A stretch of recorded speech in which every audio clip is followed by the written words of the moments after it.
Advocate Sushant Kumar Chakraborty, সাধারণ সম্পাদক, বাংলাদেশ হিন্দু মহাজোট। আমি দাদাকে অনুরোধ করবো সংহতি জ্ঞাপনমূলক 1 মিনিটে শেষ করবেন।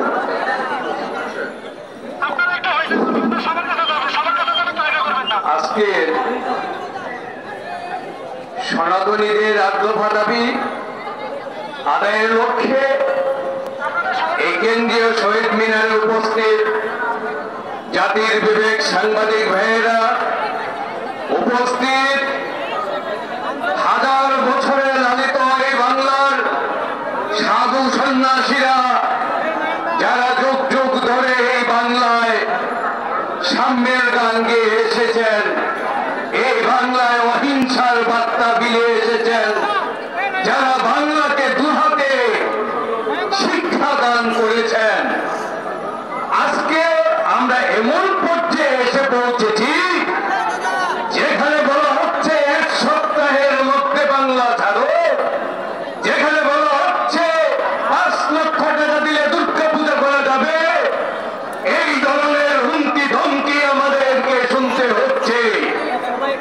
উপস্থিত ভাই ও বোনেরা, আমি সনাতনী আমার ভাইদের উদ্দেশ্যে বলতে চাই, আমরা কি পুরুষ?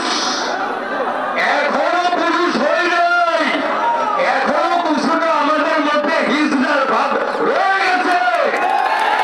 পূর্ণাঙ্গ পুরুষ হতে হবে। এই দেশে অসুরের সাথে লড়াই করতে হলে আপনাকে দেবতার শক্তি অর্জন করতে হবে। আমার ভাই ও বোনেরা, আমরা এই দেশে জন্মেছি, এই দেশেই জন্ম করি, এই দেশেই আমাদের দেহালয় হবে। এই ব্যতীত কোথাও আমরা যাব না। আজকে বক্তৃতা দেওয়ার দিন নয়, তারপরে আমি একটা জিনিস আপনাদেরকে স্মরণ করিয়ে দিতে চাই।